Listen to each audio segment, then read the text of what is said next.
On Christmas morning in 1996, Boulder, Colorado awoke to a story that would grip the nation for decades.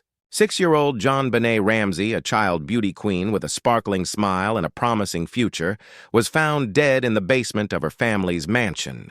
The discovery came after her mother, Patsy, had reported her missing just hours earlier, claiming to have found a chilling ransom note demanding $118,000 for JonBenet's safe return. But what unfolded after that was stranger than fiction.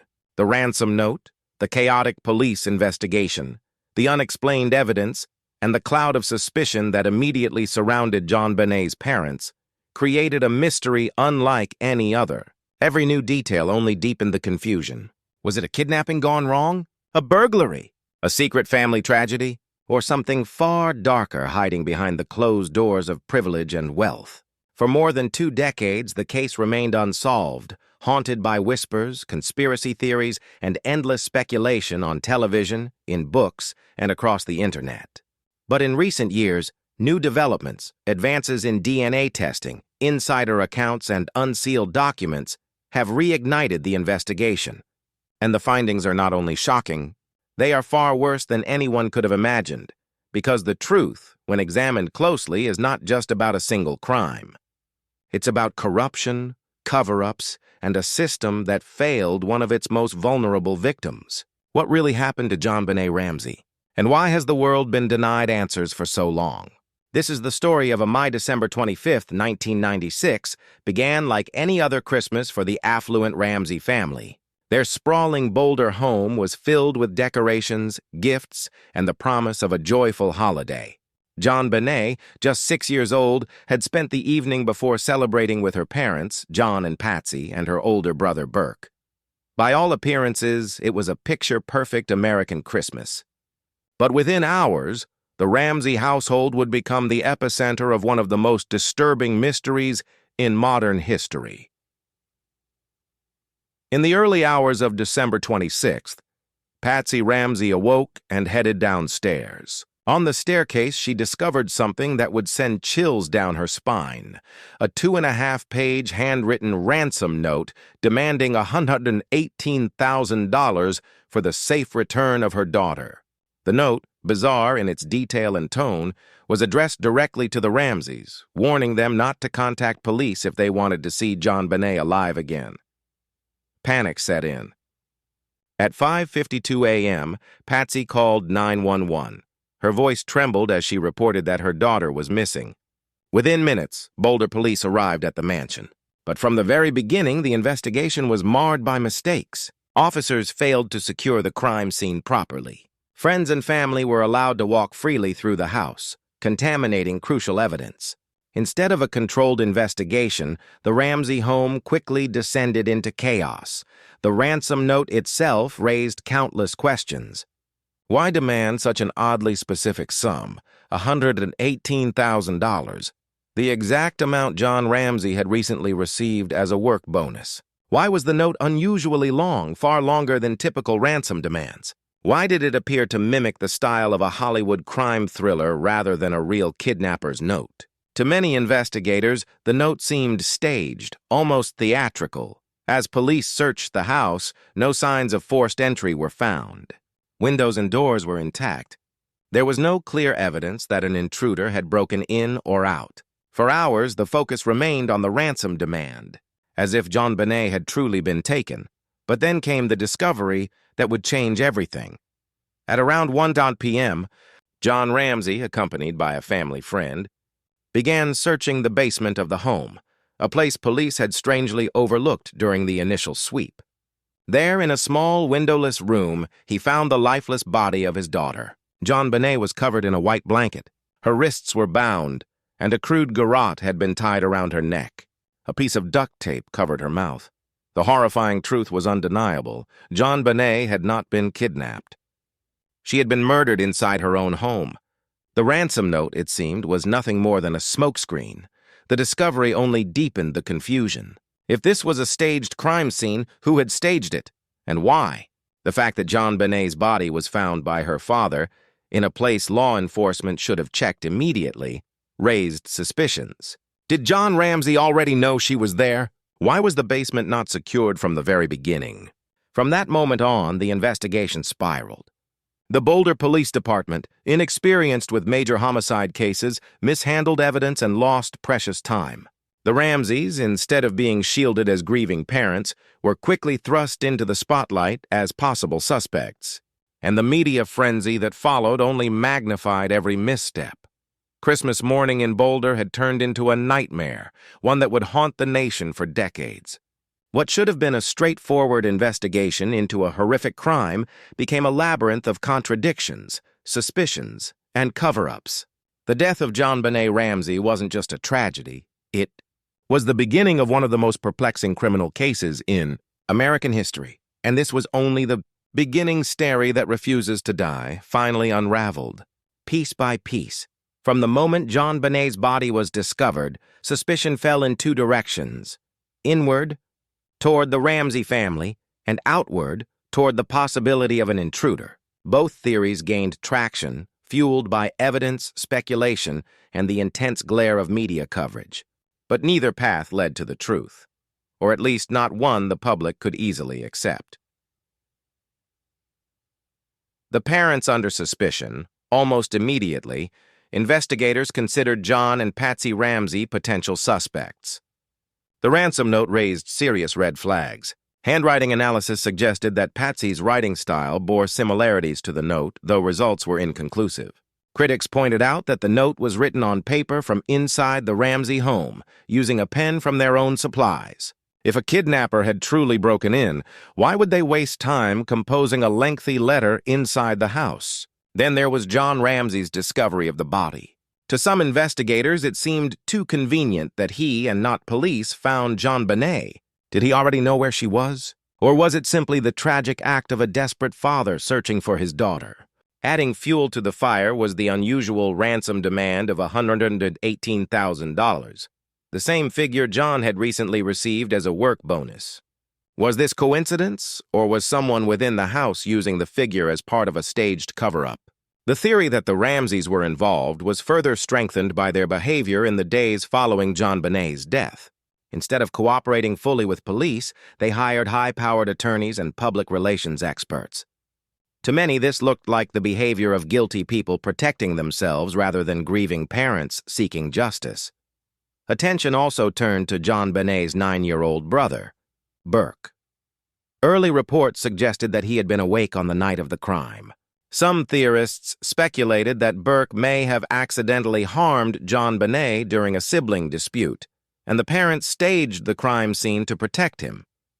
This theory gained traction when, years later, CBS aired a controversial documentary suggesting Burke might have been responsible.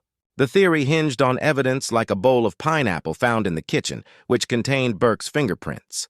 JonBenet's autopsy revealed pineapple in her stomach, indicating she ate it not long before her death. Did Burke serve her pineapple? An argument ensued, and tragedy followed. Burke himself has always denied involvement. As an adult, he even filed lawsuits against media outlets and investigators who accused him, winning large settlements. But despite his denials, the theory refuses to die, in part because it fills a gap left by unanswered questions. The intruder. Theory on the other side was the intruder theory. Supporters of this idea pointed to a broken basement window and an unidentified boot print found near the body. DNA evidence collected from JonBenet's clothing also appeared to belong to an unknown male. Not any member of the Ramsey family. Could a predator have entered the home, written the ransom note, and murdered JonBenet before slipping away unnoticed? Some investigators believed this was not only possible, but the most likely scenario. After all, the Ramsey house was large and police failed to secure it properly. An intruder could have easily exploited these mistakes. Still, doubts lingered. Why write such an elaborate ransom note, one that seemed almost theatrical in tone? Why leave behind DNA but take nothing from the house? And why risk so much in a neighborhood filled with wealthy families when opportunities existed elsewhere? Theories divided not only investigators but also the public. Some were convinced the Ramseys were guilty, seeing them as wealthy elites protected by their privilege. Others believed the parents were victims of a bungled investigation, unfairly vilified while the real killer walked free. The result was a case mired in contradiction. Every piece of evidence seemed to support multiple theories, and every theory seemed to unravel under closer scrutiny. Instead of bringing clarity, the investigation only deepened the mystery. And as weeks turned into months, then years, one thing became clear. Finding JonBenét's killer would not be simple. The deeper investigators dug, the darker the case became. For years after JonBenet Ramsey's death, the case languished in a haze of confusion, public scrutiny, and investigative blunders. But as technology advanced, particularly in the realm of DNA testing, new hope emerged that science could finally provide the answers that human judgment had failed to uncover. What came next, however, was far from comforting. One of the most critical breakthroughs came with the re-examination of DNA evidence. Trace amounts of unidentified male DNA were found on JonBenét's clothing, specifically her underwear and leggings. At first glance, this seemed to support the intruder theory. If the DNA did not match John, Patsy, or Burke, then surely it must belong to the killer. But the situation wasn't that simple. Experts debated whether the DNA was actually connected to the crime or simply contamination from the clothing's manufacturing process. Could it have come from factory workers who packaged the garments before they ever reached JonBenét's home? Or was it truly the genetic fingerprint of a predator who had slipped into the Ramsey mansion that night? Despite these uncertainties, in 2008, Boulder prosecutors publicly exonerated the Ramsey family, citing the DNA evidence as proof they were not involved. To many observers, this felt premature, almost too eager to close the book on the family's possible guilt. The 2016 confession and global spotlight, just when the case seemed to be fading from the public eye, it was reignited in 2016. A man named John Mark Carr confessed to being present at JonBenét's death. Arrested in Thailand and extradited to the U.S., Carr's bizarre confession sent shockwaves through the media. But the excitement quickly faded. DNA testing proved he had no connection to the crime scene. His story unraveled, and he was dismissed as a disturbed individual seeking attention. Once again, the case was back to square one, with no prime suspect and a mountain of unresolved questions. As time went on, cracks in the original investigation became glaring. Former detectives and legal experts pointed out how Boulder police mishandled nearly every stage of the case. The crime scene was not secured. Evidence was contaminated. And crucial leads, such as neighbors reporting unusual noises that night, were overlooked. Even more troubling were whispers of a cover-up. Some investigators claimed the Ramseys' wealth and social standing played a role in protecting them from deeper scrutiny. Others believed the district attorney's office was determined to shield the family from charges because a botched case could humiliate the city. This narrative gained traction when a grand jury convened in 1999. After hearing extensive evidence, jurors voted to indict John and Patsy Ramsey on charges of child abuse resulting in death. But in a stunning twist, the district attorney declined to pursue the charges, claiming there was insufficient evidence for conviction. For years, this decision remained secret, only revealed to the public more than a decade later. Why convene a grand jury, only to ignore its recommendation? To many, this was proof that the truth about JonBenét's murder was deliberately buried. By the 2010s, the case had taken on a life of its own. Documentaries, books, and television specials kept it alive in public memory. Each new program promised revelations but delivered more questions than answers. And through it all, the Ramseys maintained their innocence. Patsy died in 2006 after a long battle with ovarian cancer, never escaping the shadow of suspicion. John, now elderly, continues to call for justice, though time is running out. The disturbing truth is that JonBenét's case may not simply be about one child's murder. It may also be about systemic failure, police incompetence, prosecutorial cowardice, and the powerful shield of wealth and privilege. And if that's the case, then the mystery isn't just unsolved. It's been deliberately obscured. As investigators revisit the evidence with modern tools, one question looms larger than ever. Are we truly closer to solving JonBenét's murder, or uncovering a scandal far darker than anyone dared to imagine? Nearly 3 decades have passed since JonBenet Ramsey was found murdered in her Boulder home, yet the case continues to haunt America. For years, it was labeled unsolved, a tragic cold case overshadowed by speculation and mistrust. But recent developments suggest the truth may not only be within reach, it may also reveal something far darker about justice, privilege, and corruption than anyone was prepared to face. In recent years, DNA testing has grown more precise than ever before. With techniques like genetic genealogy, the same method that caught the Golden State Killer, there is renewed hope that JonBenet's killer could finally be identified. Investigators have reportedly retested key evidence, including the unidentified male DNA found on her clothing, and yet progress has stalled. Despite decades of technological advances, no confirmed match has been made. Some argue this is due to contamination. Others suggest there are forces deliberately slowing down the process. After all, if the truth points back to the powerful or exposes decades of institutional failure, who would want that revealed? The shadow of the grand jury, the revelation that a grand jury once voted to indict John and Patsy Ramsey, remains one of the most shocking twists. The charges, child abuse resulting in death, did not accuse the Ramseys of murder directly, but implied negligence or a cover-up. Yet the district attorney refused to move forward. This decision raises chilling questions. If the grand jury believed the parents bore responsibility, why was their recommendation ignored? Was it lack of evidence, or protection of a wealthy family from a scandal that could humiliate Boulder's legal system? For many, this was the smoking gun of a cover-up.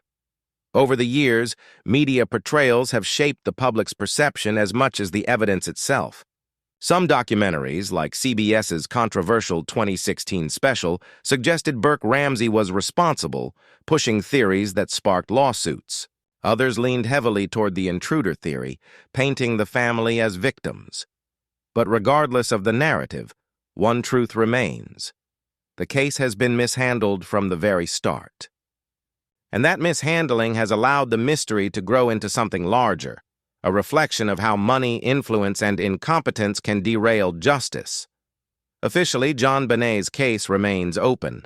Boulder police insist they are still investigating, still re-examining leads, and still committed to solving the mystery. In 2022, the district attorney's office announced a renewed push, working with advanced forensic labs to review DNA samples once again. But many experts and true crime followers are skeptical. After so many years, after so many false starts, will the truth ever really come out? Or is the system too invested in keeping the full story buried? When people say the JonBenet case is worse than we think, it's not just about the horrifying details of a child's murder. It's about what her case represents. If her killer was an intruder, then a predator walked free while the family endured decades of suspicion. If her death was at the hands of someone inside the home, then justice was denied because wealth and power shielded the guilty. And if the truth lies somewhere in between, a combination of tragedy, negligence, and cover-up, then the entire system failed, from the police who bungled the crime scene to prosecutors who refused to act.